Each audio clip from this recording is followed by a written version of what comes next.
I'll never forget when I had all the systems in place to make teaching easier, but I self-sabotaged myself to where I still worked the same amount of hours as before. During this time in my life, I was scared that other teachers were going to judge me. As I've talked about in weeks past, I had seen them do it to other colleagues who were leaving at contract time and letting teaching be easy. I heard them say, must be nice, clearly she doesn't care about her students like I do, and etc. And I was scared that other teachers weren't going to like me and I was going to be judged for letting teaching be easy. I would fill my time with things that had to get done, like redoing my bulletin board for the 100th time or organizing that cabinet that I've been putting off for a while. And still, I would take all day to plan, even if I knew I could do it in 20 minutes. Now, it wasn't like I was consciously doing this. If anything, it was mostly subconscious. But the thing is, I had figured out the right things to make teaching easy, but I still felt exhausted. And it's because my subconscious was worried that I would be judged for no longer being the martyr teacher. And we talk about, or I wondered why systems aren't stopping you from leaving at contract time. And the reality was, it was because of a nervous system thing. So today we're going to be talking about why systems aren't really the reason that you're not leaving on time. It might be a nervous system thing. So with that being said, let's dive in. Hey, teacher bestie. My name's Helena, and I'm the creator of the Present Teacher Podcast. I'm a first-year teacher coach, and in this podcast, you are going to learn everything from simple, actionable classroom management, social emotional learning, and teacher wellness strategies. You know that impact you want to make in the classroom? Well, we're going to make it happen here.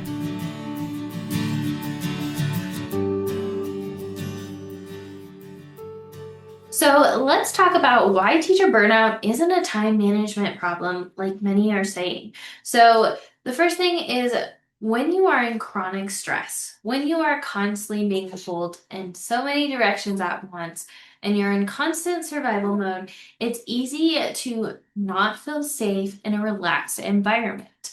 It could be you can be used to chaos so much that you're in flight or fight 24/7 that when things finally get easier, you don't feel safe about it. So your body is trying to keep you safe. So it's going to be subconsciously make things harder than it needs to be, like procrastination, putting things off, doing things at the last minute, making things take longer than they need to be, or being a perfectionist, or really focusing on things that couldn't wait till later, but they actually could. So, like I said, when you're in this flight or fight mode for 24/7, you're used to chaos all day, and it's really hard to go from that to a relaxed state. And when things feel calm, your body just doesn't feel safe. And so you're gonna subconsciously self-sabotage to feel safe in your environment. So I did this in my business recently. I found ways that make showing up on a weekly basis easier while being a full-time mom. But the reality is, I was so used to being go, go, go in previous seasons that I didn't feel safe letting it be this easy. Who am I to let this be this easy? Don't I really need to focus on this and make sure it's absolutely perfect? Would people really get value if I only showed up for an hour a day instead of working 8 hours every single day? These are the thoughts I was having, and this can be really hard to shift from constantly being stressed and on all the time to a relaxed state. So now that we talked about why burnout isn't a time management problem, it's a nervous system problem, let's talk about signs of a dysregulated nervous system. And again, I'm talking from an experience because not only did I experience this as a teacher and as somebody who was trying to conceive and struggling with fertility issues, but also as a business owner. So this is very recent and very new to me, or very recent for me, so I can speak from experience here. So let's talk about signs of a dysregulated nervous system. So the first thing is feeling behind no matter how much you do. You have a to-do list that has 10 things. No matter how far you get on it, you still feel behind. Like, oh my gosh, there's so much to do.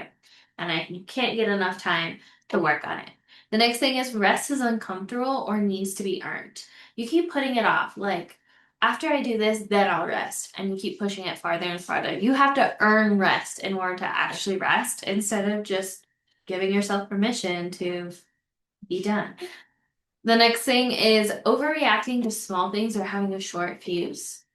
And the last thing, brain fog or disassociation at the end of the day. Okay, Addie wants to sit up. We're trying to keep his face somewhat off the social media, so I'm gonna face this way and we're gonna have to deal with it. Anyways, disassociating. I used to do that after work all the time. I would sit in my car, I would just completely space out. I felt like I was just exhausted all the time and I had extreme brain fog. And that's honestly what it can feel like when you're dysregulated and your nervous system needs a break.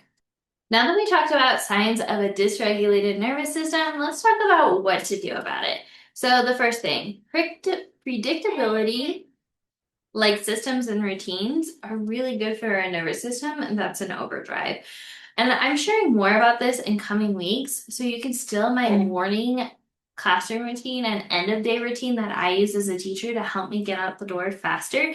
But when you have systems and routines, it can be really reassuring to your nervous system that predictability is around the bend and you don't have to constantly be on high alert for change. So, coming up with some sort of routine or system can really help you. The next thing is fewer decisions by automating things. For me, this looked like implementing classroom jobs. When I had my students help me automate the classroom, my nervous system could take a break because it wasn't constantly trying to do everything or 10 things at once. And the next thing is to set boundaries. Now, we're going to be talking more about this in the coming weeks, but setting boundaries to protect your energy and your nervous system is really key here. And I'll be talking more about which boundaries to set in the coming weeks, but setting boundaries like leaving at contract time or leaving at a specific time, only working late a couple times a week, only showing up early a couple times a week, only saying yes to certain things that are aligned with you. Stuff like this can really help your nervous system because you're no longer working from a guilt and shame, and instead you're working out of alignment. And the next thing is to choose one system this week that removes a decision. So this could be your prep, your morning routine, your end of day routine, your classroom transitions from one activity to another. But how can you choose one system this week that'll help you regulate your nervous system so you can be ready to get out of burnout once and for all and to leave at contract time if you so choose? So, as a quick recap, we talked about why burnout isn't a time management problem. It might actually be a nervous system problem. And we talked about how being in a flight or fight mode for so long can make you so used to chaos and unpredictability that it doesn't feel relaxed or good when things are relaxed and easy. Then we talked about signs your nervous system is dysregulated, and then we talked about what to do about it. So, here are some next steps for you. If you liked this week's content, I definitely recommend you check out that New Teacher Next Door. The New Teacher Next Door is my new book about that overachiever teacher who is measuring her worth by the amount of work she does and whether or not she's burned out and how she shows up, how much she shows up for her kids, to that teacher who shows up knowing she makes an impact every day and all of the systems and stories and milestones she made to get there. It blends personal stories with practical strategies, which I absolutely love. So make sure to go check that out. And as a thank you for joining and accessing that book, you will unlock a 3-part bonus training on showing up and leaving work on time. So make sure to check that out in the description below.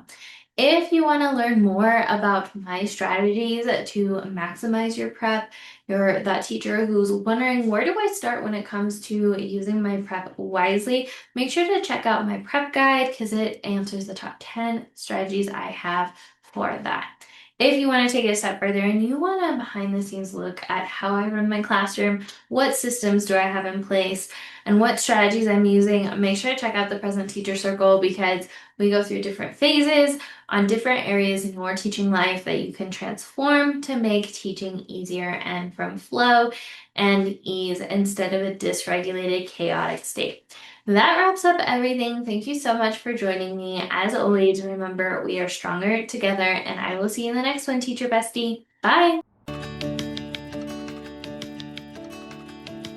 Thank you so much for joining me on today's episode. I hope that you were able to take away some value that will help you thrive inside and out of the classroom. It would mean the world to me if you could take 5 seconds right now and leave a review on this podcast. And if you found this podcast especially helpful, make sure to take a screenshot of this episode right now and tag me on your socials to let me know you're listening. As always, remember that we are stronger together with all the love in the world. Helena, aka the Present Teacher. See you next time, Teacher Bestie.